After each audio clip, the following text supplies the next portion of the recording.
Center for the Study of World Religions, Harvard Divinity School. Thank you so much for coming. Welcome to the Center for the Study of World Religions, if this is your first time. My name is Charles Stang. I have the pleasure of serving as the director here and have had for many years. But it is a distinct pleasure to welcome Richard Higgins to the center for his lecture this evening. I'll say more about Richard and his lecture in a moment, but first of all, let me issue a few words of thanks. First and foremost, thank you to the CSWR team. Gosha, Bashwar, Lori, Sarah, thank you so much for making this event possible, as all events here at the center. This evening is the first in the first public event in the center's new research initiative on transcendentalism, our neighbors down the road in Concord. And I want to thank Russ Powell and Gosha Skladowska, with whom I have birthed this initiative.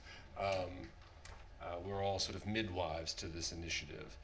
And we're very excited about it, and it is emergent. We have a few events on the calendar, which we'll bring to your attention. Hey, Chris. And more to come soon. I want to say just a few words about the initiative, and forgive me, I'm going to read this because we crafted a manifesto about it, and I'm rather attached to the manifesto. But then I'll revert to more informal comments in a moment. So the Transcendentalism Research Initiative reimagines American transcendentalism as a living tradition that continues to shape religious, ethical, and political imaginations. Hosted here at the CSWR, at the Harvard Divinity School, the initiative explores the past, present, and, most importantly, the future of this vital intellectual and spiritual movement through collaborative scholarship, public engagement, and institutional partnerships in and outside of the university. Rooted primarily in the revolutionary thought of figures like Ralph Waldo Emerson, Henry David Thoreau, and Margaret Fuller, transcendentalism emerged within the theological and philosophical ferment of 19th century New England. Closely connected to Harvard University through its faculty, alumni, and critics, the tradition challenged inherited orthodoxy and proposed new forms of spiritual insight, self-cultivation, and social reform. It gave rise to distinctive modes of religious and philosophical thought, catalyzed movements for abolition and educational reform, and seeded the earliest roots of environmental consciousness in the United States. Today, the transcendentalist tradition remains unfinished.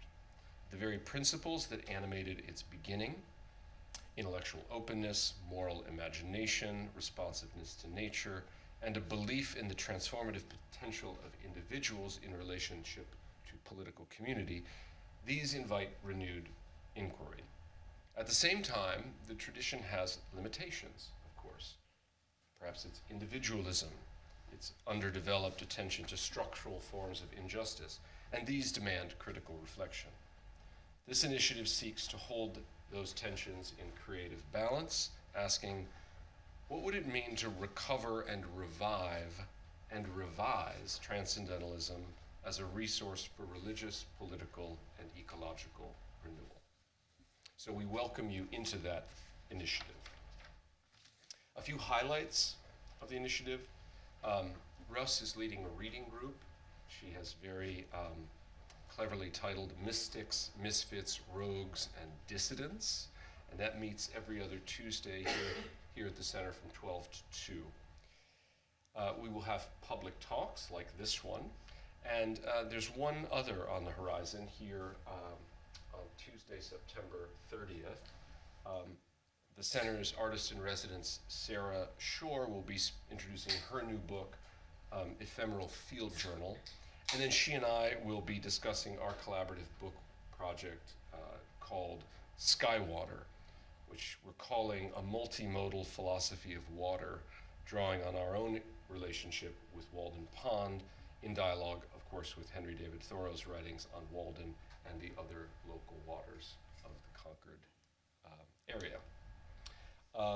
A third piece of the initiative is a series of essays on transcendentalism that, again, Russ is editing. Those are available online at the CSWR website. He and I wrote the first 2 essays in that series, and we're very proud that others will soon follow by Lawrence Buell and Megan Marshall, and many more beyond that, we hope.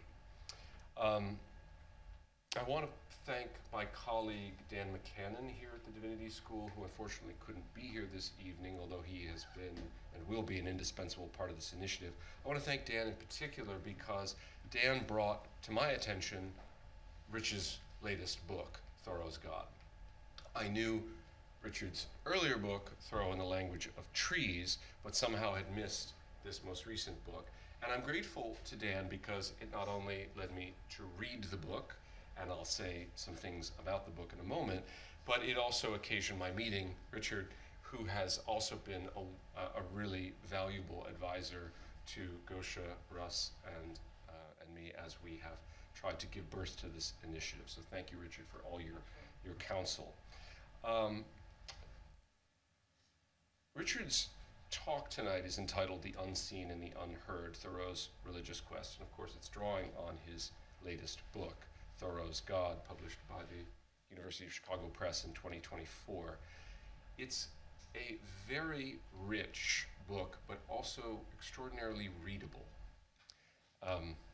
And I was particularly pleased to find in it a kindred spirit and a kindred reader of Thoreau. I mean, I am an apprentice to Richard as a reader of Thoreau. More particularly, what I found most resonant in Richard's treatment of Thoreau is not just that Thoreau is a deeply religious thinker, which seems to me self-evident, but still a case apparently that needs to be made in certain circles. A theologian of sort, concerned with the entanglement of matter and spirit.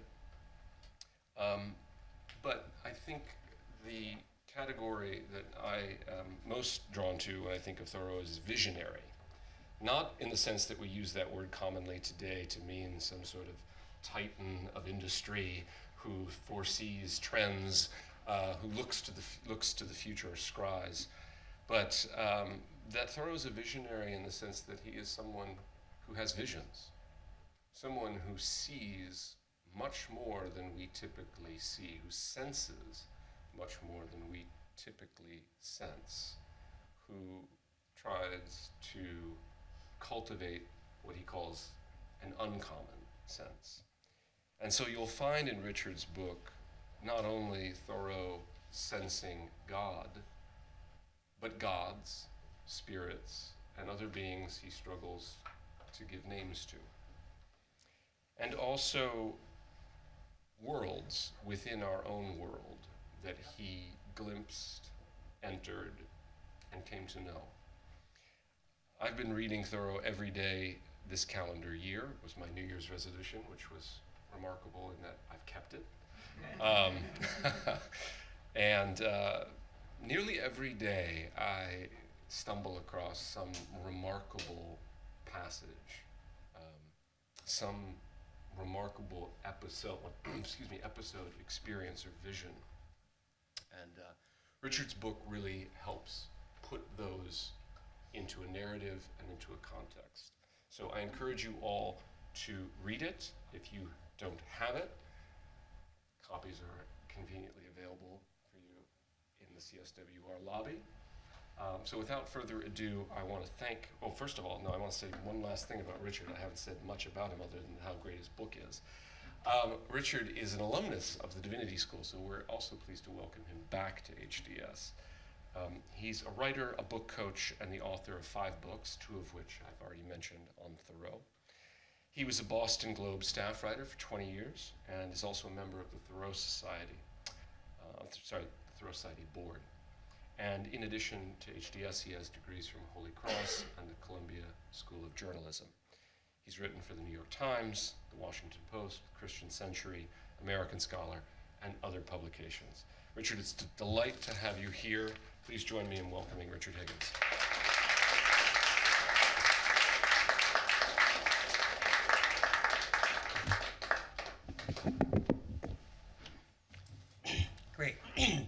thank you all for coming, and welcome to our Zoom audience. And Charles, that was a gracious introduction. Thank you very much. And you're certainly right that perception was at the heart of Thoreau's religious sensibility.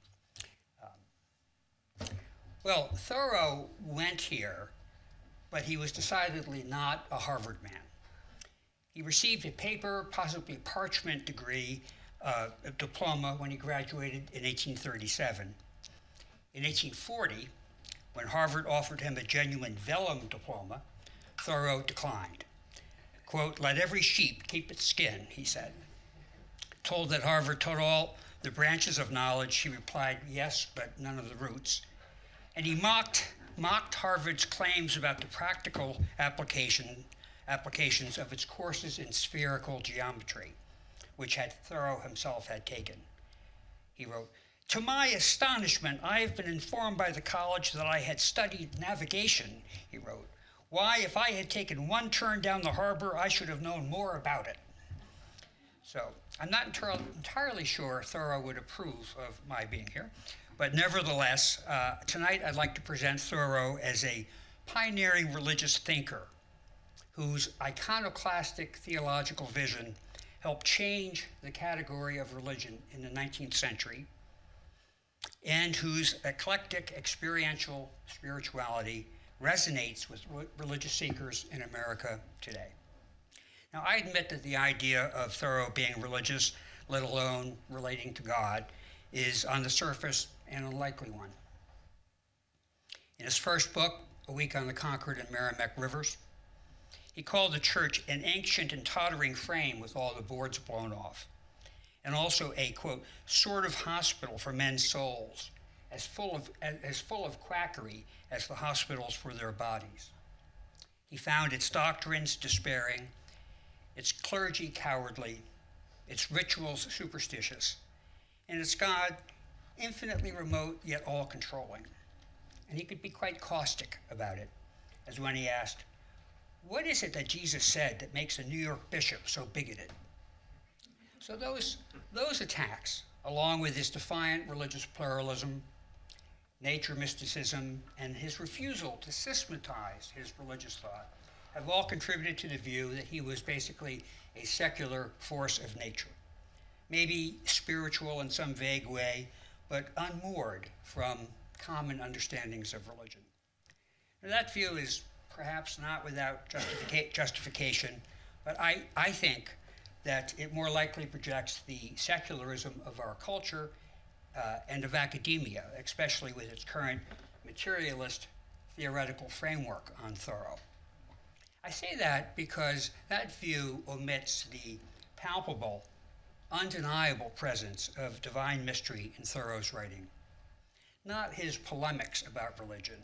I mean his sincere and searching remarks about God and his occasional emotional speech to God in his journal. Those are moments when Thoreau reveals his deep religious instinct. Now, in saying this, I don't seek to deny Thoreau's pantheistic views, but since those are very well known, I want to give equal time to his deep, emotional, and mystical experience of a source of life that he encountered through and, in his words, beyond nature, a benevolence, creativity, love, generativity, and wildness that he often located in another realm, in another world, all caps, as he wrote in his first book, or, quote unquote, that other place, or the distant shore, or a place beyond all place. Thoreau simply was religious to the bone and had a profound sense of the holy. His views were iconoclastic, but his spiritual experience in nature was often rapturous.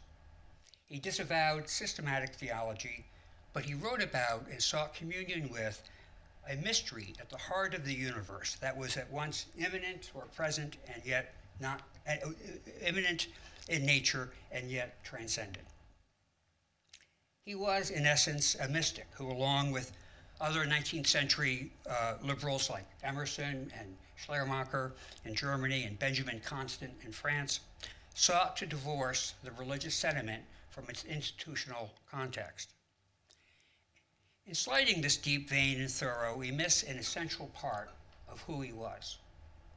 His religious sensibility is woven through his scalding critiques of slavery, racism, our materialist culture, and our exploitation of natural resources. It grounds his philosophical views on government and how we relate to the natural world. It simply gives us a better sense of who he was and what he was about. Now, to understand it,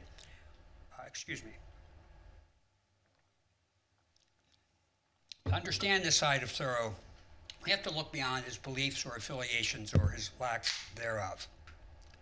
Religion for Thoreau was a way of living and a fundamental attitude about life, one of openness to divine mystery and a desire to draw closer to it. It was less a compilation of beliefs than a set of internal possibilities about how to live, what to notice, and what to love. Quote, "Without religion or devotion of some kind," he wrote, "nothing great can be accomplished." Thoreau was born in 1817 and grew up in First Parish in Concord, the Puritan-founded church that by Thoreau's day was Unitarian, but still at that time Christian, and he went to its Sunday school. Thoreau didn't like schools or churches, and a church school was absolutely not up his alley. But it was there and at home that he gained a familiarity with the Bible that would deepen and become a really key part of his unique literary style. He knew the King James Version of the Bible cold, and scholars have found some 500 allusions to the Bible in his writings, often in a kind of subversive way that reclaims that language from its institutional custodians and reframes it for his readers to convey the sanctity of nature. At home and at this Sunday school was also where he learned about the ideal of Christianity. Now, Thoreau thought that the respectable churches of his day, as he called them, miserably failed that ideal. But he actually never completely gave up on it. Quote, "When the husk gets separated from the kernel, men run after the husk and pay their respects to that," he wrote in 1860, just 2 years before he died. "It is only the husk of Christianity that is so brooded about in this world. The kernel is still the rarest of all things. There is not a single church founded on it." Thoreau famously left First Parish in Concord on January 6, 1841, when at the age of 23, he delivered a frank note to the town clerk saying he did not wish to be considered a member. But Thoreau left the meeting house not because it represented religion, but because it profaned it in his mind. The church of his day killed a true religious impulse, he said. Quote, "We check and repress the divinity that stirs within us and fall down and worship the divinity that is dead without us." I deal in my book with the question of what it means to call such a person religious. Scholar Alda Balthrop Lewis has pointed to his simple ascetic lifestyle as a religiously grounded practice of political dissent. Others have noted his reclamation of ancient wisdom from the world's religious traditions, or his perception of the world as either sacred or profane. Those are all true, I think. But what makes him religious, in my view, are certain habits or attitudes of mind and heart that he possessed. Those of reverence, devotion, aspiration to a higher life, disciplined attention, awe, gratitude, and subordination to something larger than himself. And if one reads him carefully, and I admit you have to read him carefully to find this, he even had a sense of humility, at least regarding the holy. He could be a self-righteous SOB, but he bowed before nature's mysteries. The trees, he said, point to a place where our feet can never take us. The happiest man is he who learns from nature the lessons of worship, Emerson said, and Thoreau learned it very well. Quote, "I would fain improve every opportunity to wonder and to worship, as a sunflower welcomes the light, he wrote in 1856.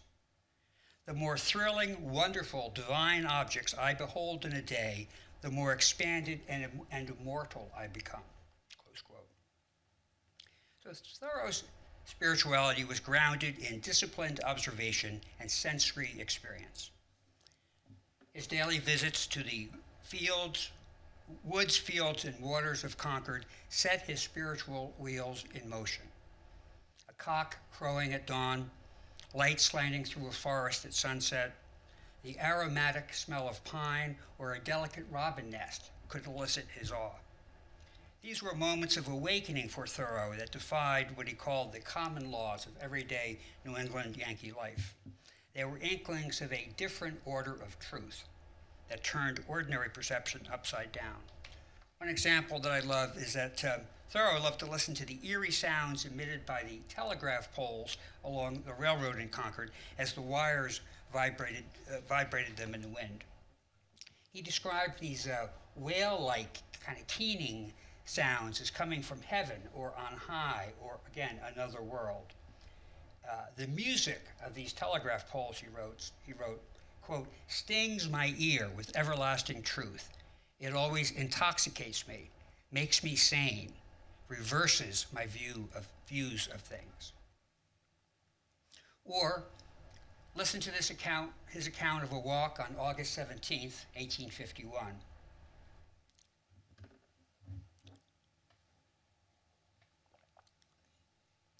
My heart leaps into my mouth at the sound of the wind in the woods.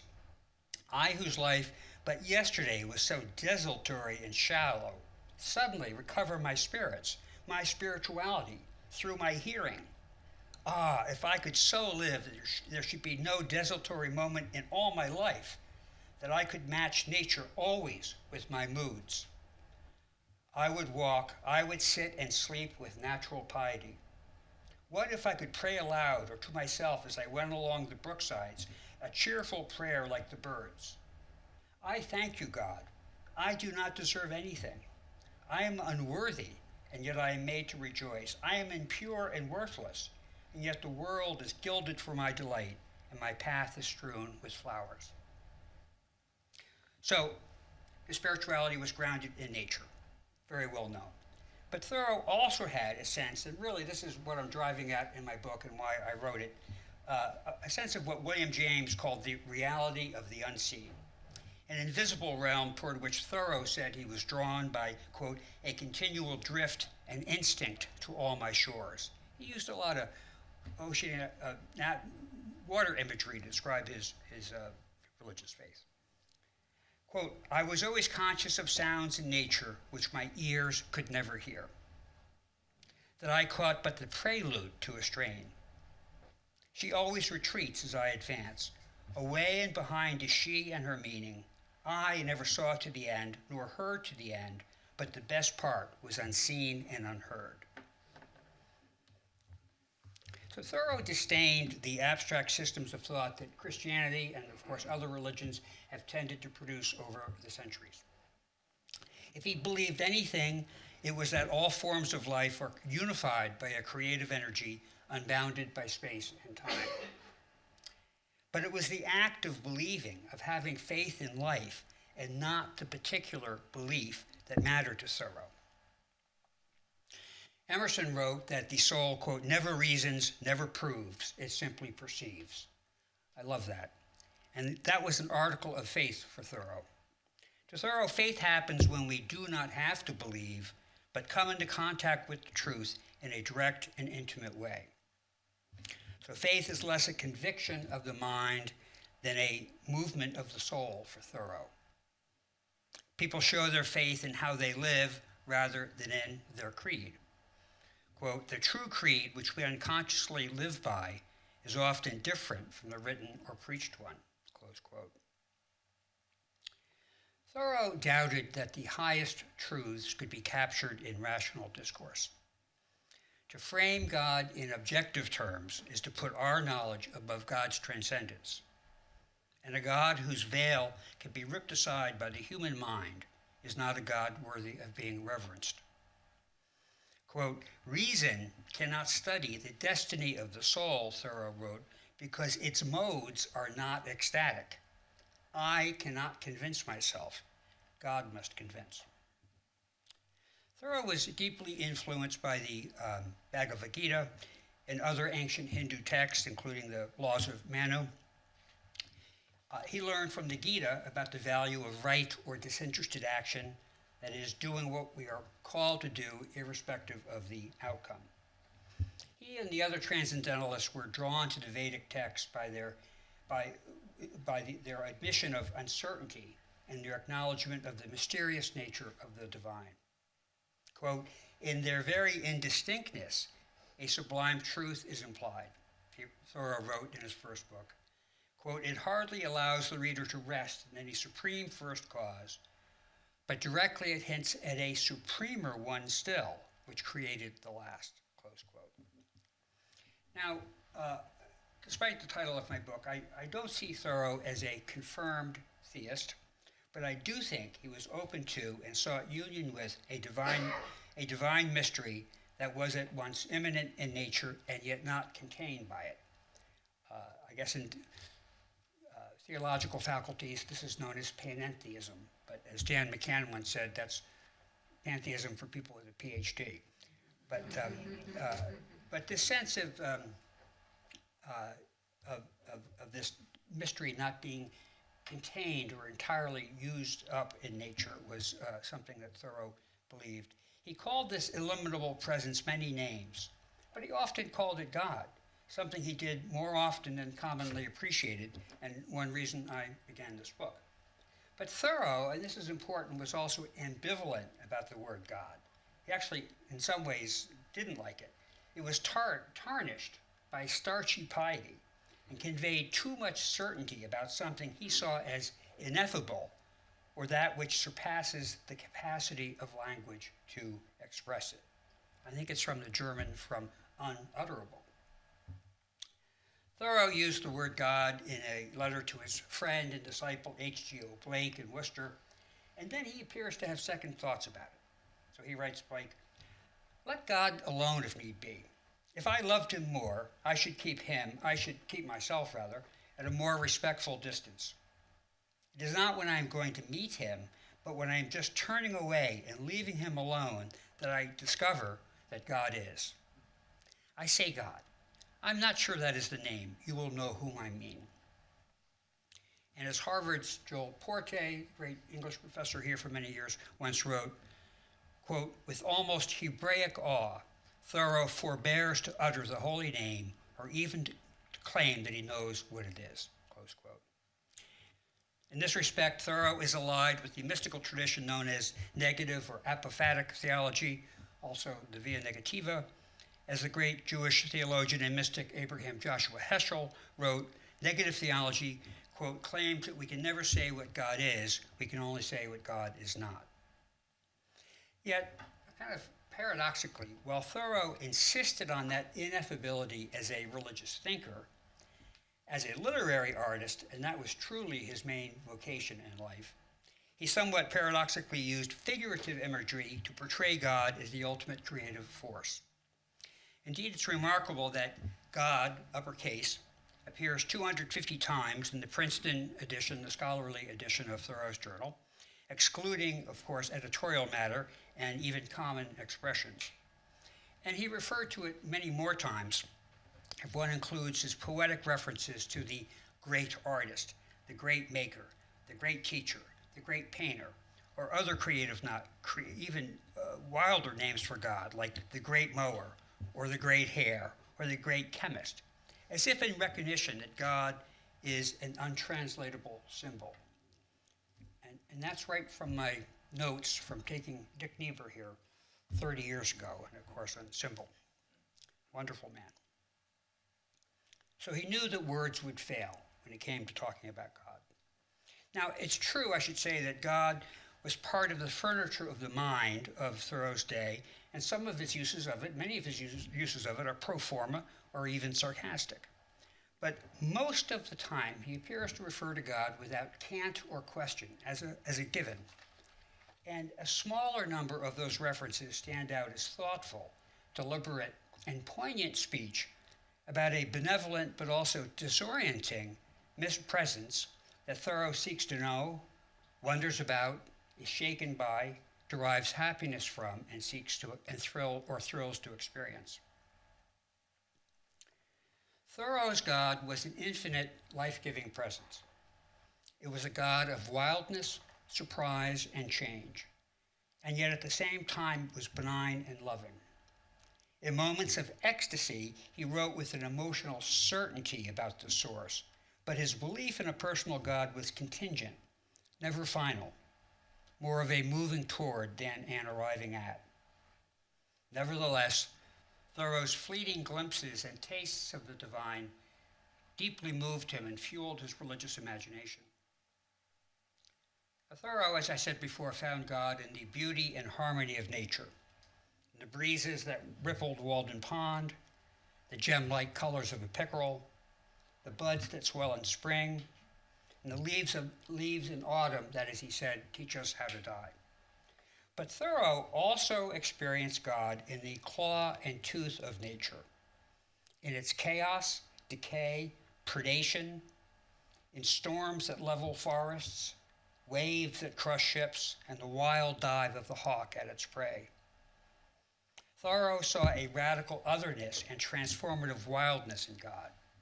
It was the ungovernable and inexhaustible spirit of life itself, and it was holy. The wild, as Thoreau conceived of it, was a regenerative, remedial, and liberating spiritual force that is both in us and at the same time larger than us. The Almighty, he wrote in his journal, is wild above all. Now, Thoreau's ideas about God evolved from the more personal theism of his early writing to a more integrative conception of divinity in the 1850s that merged the mystical and the material. But such differences were of degrees, and his thought did not evolve in a straight line. Thoreau wrote more about a personal God before Walden appeared in 1854, but his writings after Walden are punctuated by references to a personal creator and continue to appear as late as 1861, when Thoreau wrote the abolitionist minister Parker Pillsbury, "Blessed are they who never read a newspaper, for they shall see nature, and through her, God."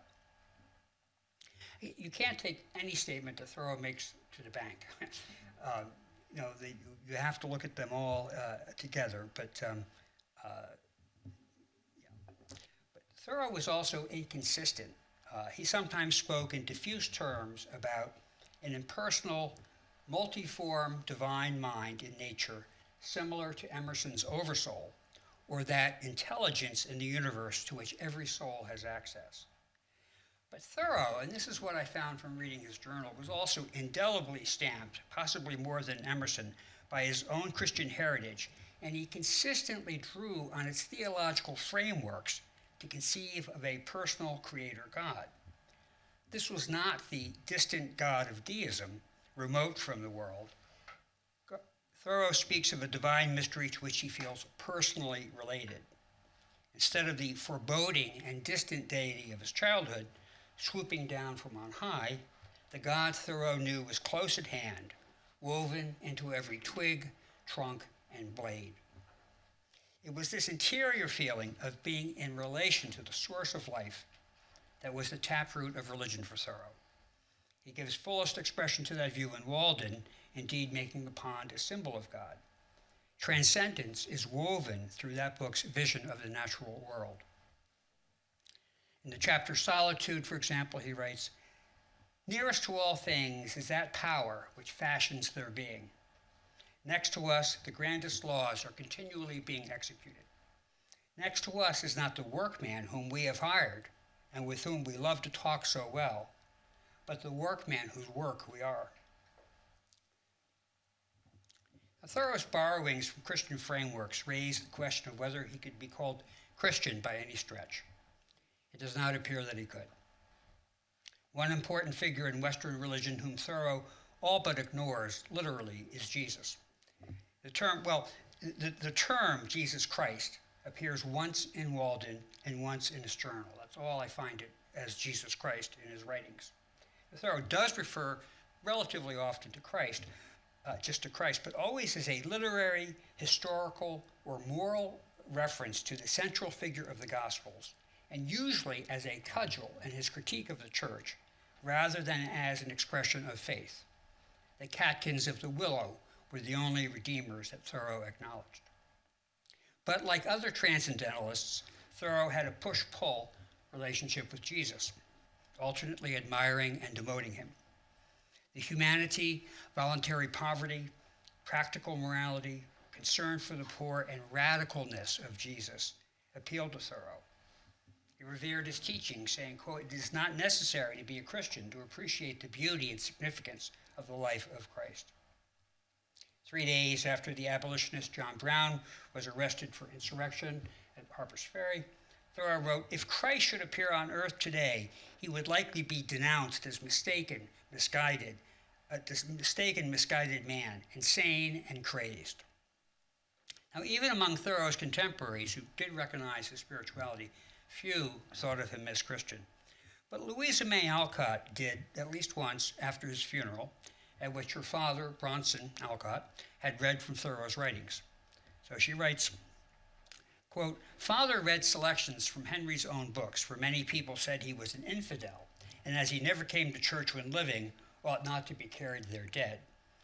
She writes this in a letter to a friend 2 days after the funeral.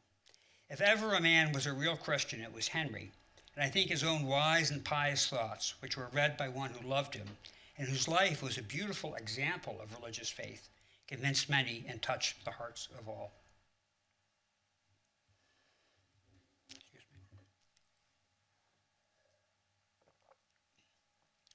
Although the creativity of Thoreau's religious thought and its centrality to his life's work is increasingly being recognized, he did not leave a clearly marked or easy-to-follow spiritual path. Indeed, Thoreau's spirituality is characterized by a series of baffling paradoxes. He was a deeply religious person without a religion. He rejected the personality of God, as he said, but at times portrayed a personal creator. He was an ultra-radical reformer who held a sacramental view of nature. He saw historical Christianity as a failure, but he framed his religious views in its scripture and verse.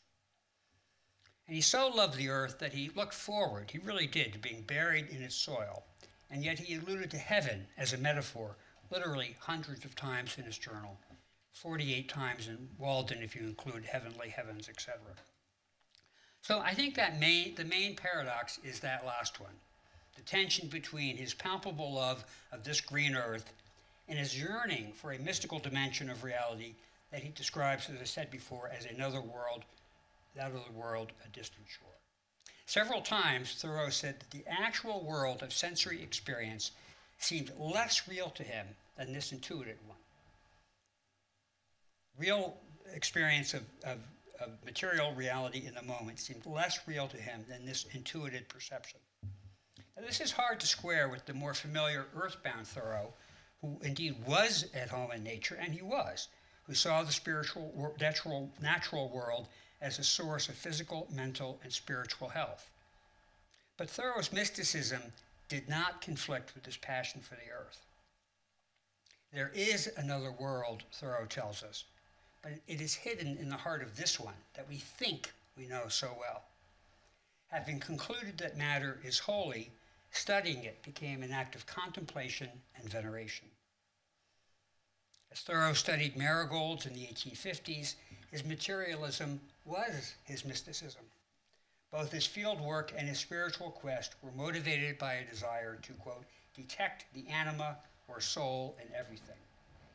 In that sense, his later work as a naturalist should, in my view, be seen as an evolution or a fulfillment of his earlier youthful transcendentalism rather than a break with it. William James defined religion as the feelings, acts, and experiences of individuals in their solitude. He said men, but individuals in their solitude, so far as they apprehend themselves to stand in relation to whatever they may consider divine. So that's the feelings, acts, and experiences of people so far as they apprehend themselves to stand in relation to whatever they may consider divine.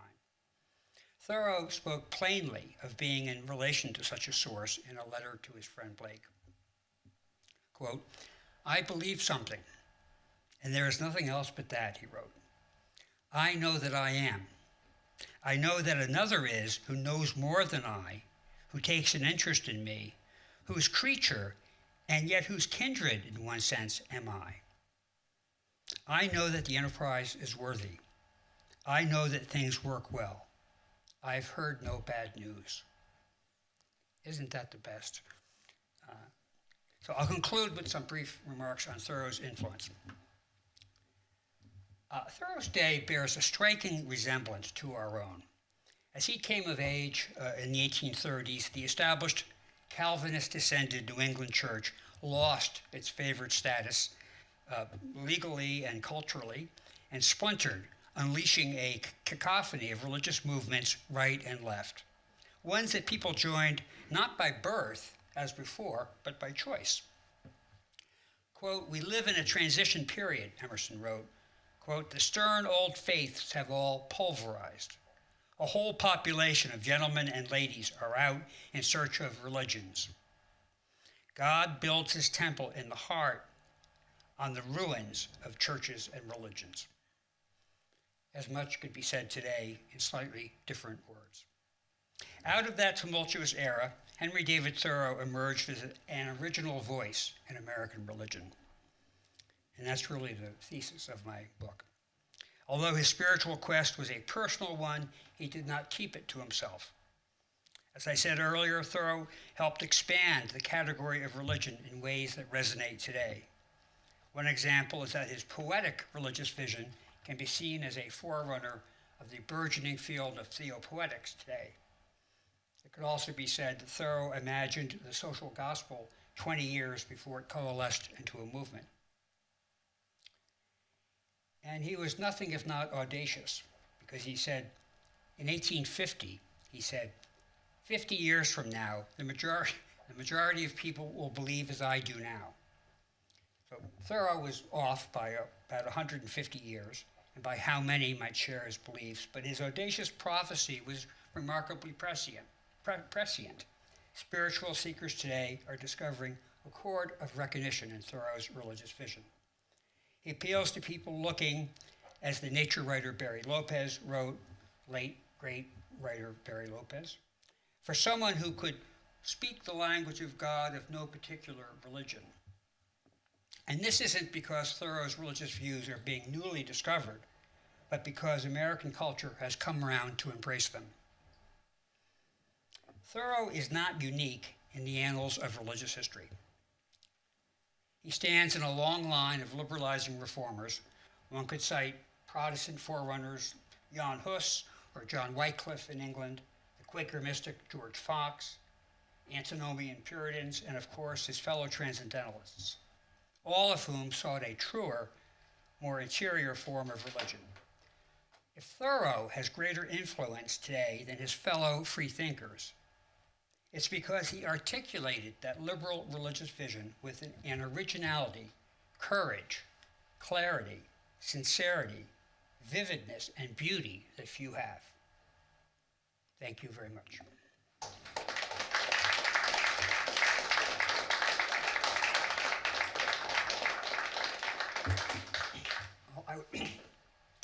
I would be delighted when after you've collected your thoughts, if you have any questions you want to ask.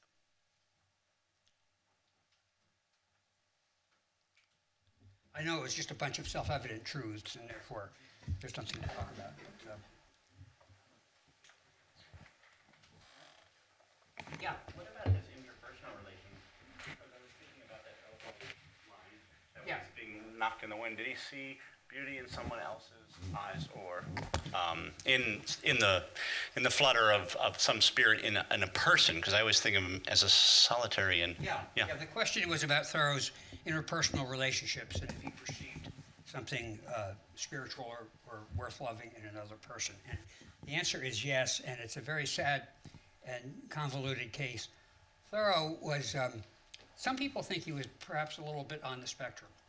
He could be very off-putting and officious with people he didn't know.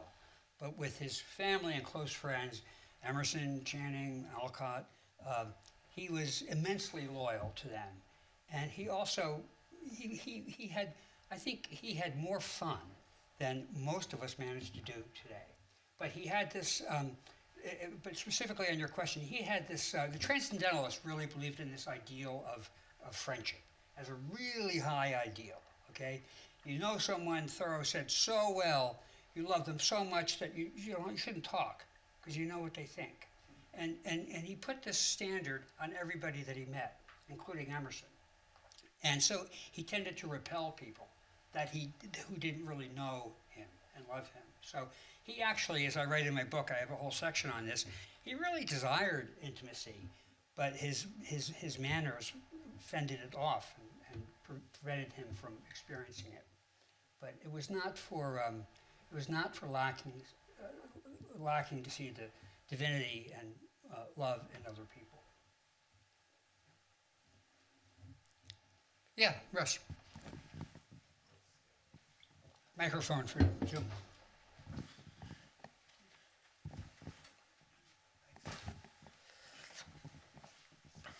Thanks very much for your talk, Rich. It was really great. I was surprised to learn this week when I read in Larry Buell's new book on Thoreau that unlike other thinkers in the transcendentalist movement, Thoreau actually claimed transcendentalism long after it had gone out of fashion, long after the other members had sort of sloughed it off.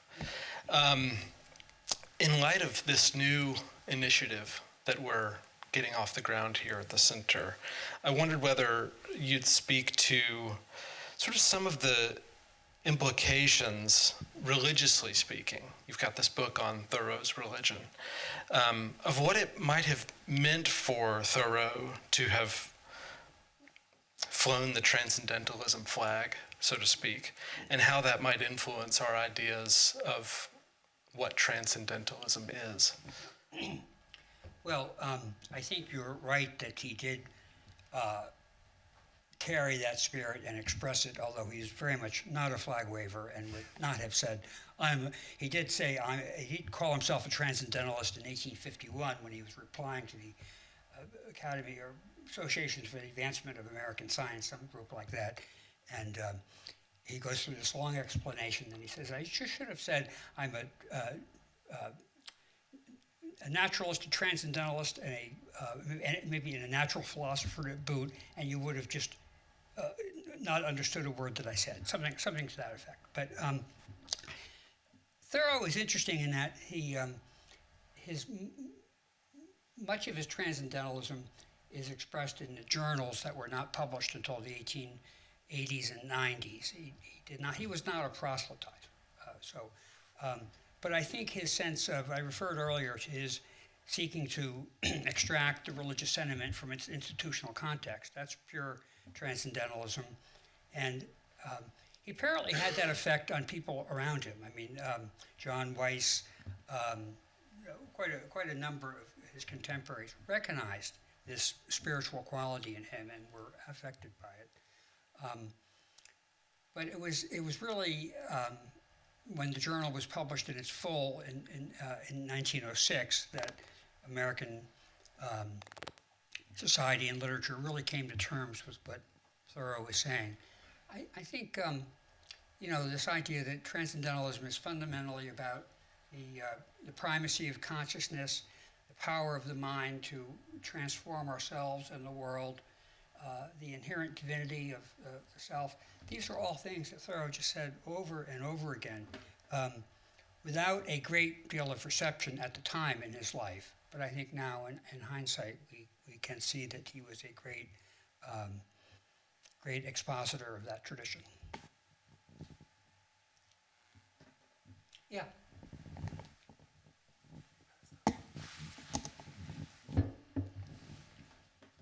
Hi. One of the Thoreau passages on religion I find most fascinating, I think it's cited in the introduction to the new edition of Wild Fruits, I think it's a journal entry where he basically says the problem with the Hebrew Bible is that it's comes from a landscape that isn't ours, and imagines kind of the possibility of a scripture based in the American landscape. And I just wondered, you mentioned some stuff about his use of the language of the King James Bible, but I just wondered if you could talk a little more about text and scripture and the role those things play in the religious vision. Yeah, no, he definitely said it's too late to be studying Hebrew, and that the Hebrew prophet is no better situated than the new Adam in the American West. I mean, he's very clear that he was not interested in learning, but about the Hebraic tradition. But this is complicated by the fact that, like, I kind of revere Thoreau because he earns it from his unbelievable genius as a writer. So I do respect and love Thoreau. But he was a human, and he had weaknesses, and one of them was he had for this very liberal guy, he had a real blind spot on the Jewish tradition. Now, he never I looked this up because I can, search everything. I think he uses the word Jew twice in all his writings, and not pejoratively. But he was very against the Hebraic tradition, which he, in the kind of Pauline mentality of the New Testament superseding the Old, he thought he calls it rude. It was formalistic, legalistic. It was a single revelation in the past. So he had a very, ungenerous view of the Hebraic tradition, and he always called it Hebraic, or the Hebrews. The Hebrews were crude, and that especially informed his desire to find religion in the place where he lived, in the conquered landscape that he loved. But so he has to be scolded a tiny bit on that score, and forgiven, I guess, at the same time.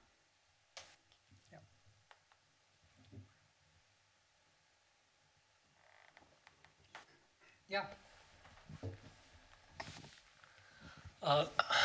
Can you tell us what you find to be the connections between his religious sentiments, views, and the political stand that he took?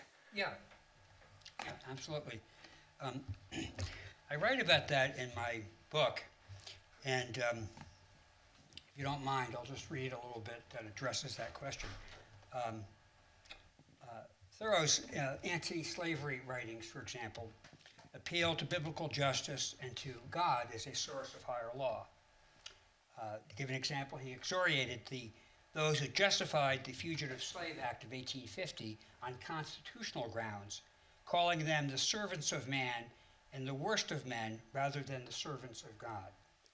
So he says, the question is not whether you or your grandfather 70 years ago entered into an agreement to serve the devil, but whether you are not now, for once and at last, whether you will not now, for once and at last, serve God and obey the eternal and only just Constitution, all caps, which he, and not any Jefferson or Adams, has written into your being. So, Thoreau learned at Walden, he knew already, I think, but he was immersed in the sacredness and the interconnection of life, human and non-human, and that really informed his political and social critique. As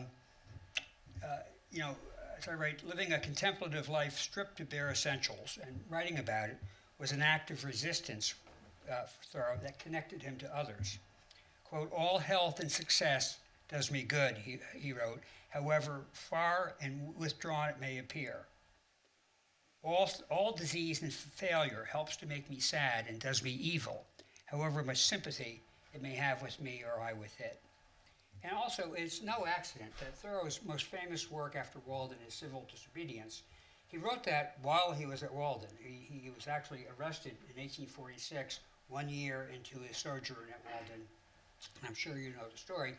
And so he wrote Walden, this paean of praise to nature, and this very powerful political tract concurrently. It wasn't published till 1849, but they were very much connected. So I think that, as with all transcendentalists, they worked on self-culture, but the self-culture didn't end with the self. It ended with recognizing one's own divinity and connection to this higher power, this higher law, and by discovering that, recognizing it in everyone else. And so that connected Thoreau to other people. He wasn't always terribly politic in how he expressed it, but his social justice and social reform writings were grounded, and his ethics were grounded in his religious vision. Thank you. Okay, I'll take one more question. One more question, Richard. Oh, Chris, yeah. Forgive me. I didn't hear you quote the one line about Thoreau and God that I think everybody knows. It may be apocryphal, but his aunt asking him on his deathbed, basically, have you made your peace with God? To which Thoreau supposedly responded, I was not aware that we had quarreled. Is that a real true line, do we believe? I wasn't there, Chris, but Thoreau's death is a very extraordinary thing because, first off, he was cut down at 44 by tuberculosis. He 44, yeah, and he was not bitter about it, and he accepted his fate in life with a surprising amount of grace. And just before he died, and this happens to a lot of people before they died, he made statements like this one in reference to God: "Now comes good sailing, one world at a time," that conveyed a sense of him thinking of, a continuance in some form of his soul or his being. He didn't actually believe in an afterlife, but he did think that we have some vital share in the cycles of nature. And so this was one of many statements he made about God in the ending days of his life that have kind of, people can run with them and say it means this or it means that. I think that was just a quip. He was being funny. But he did have a pronounced tendency to make some mystical statements on his deathbed. Phoebe, I have a sort of more serious but ignorant question, but it intrigues me to wonder whether Thoreau, what did Thoreau write about the third person of the Trinity, what we call the Holy Spirit? And I ask partly because it's such a perfect metaphor in a way of both transcendentalism and Orthodox faith. Yeah. Well, Chris, you've given me an assignment because that's a very interesting question. The answer is nothing that I'm aware of. Thoreau was a very anti-Trinitarian, and so Anti-Trinitarian. Anti-Trinitarian, yeah, yeah. As I said, he didn't regard Jesus as divine, or certainly not as God. I mean, and so the language of the Holy Spirit would not come to him naturally. But I feel certain that I have in my book some examples of where he speaks of a spirit. So I could find those, look those up, and perhaps tell you about them. But I can't offhand say that he addresses the Holy Spirit. But certainly, he was drenched in spiritual reality. So I'm sure. To speak of spirituality or spirit as reality is sort of, there's the trick right there, right? Yeah. Well, I mean, God was not supernatural to Thoreau. God was supernatural. God infused the world in which we live, so that he was very against like the occult and all those things. He thought that was nuts.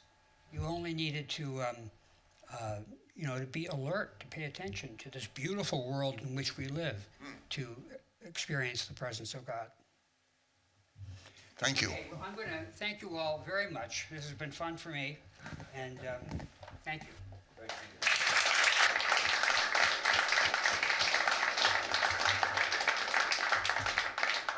cswr.hds.harvard.edu, copyright 2025, the President and Fellows of Harvard College.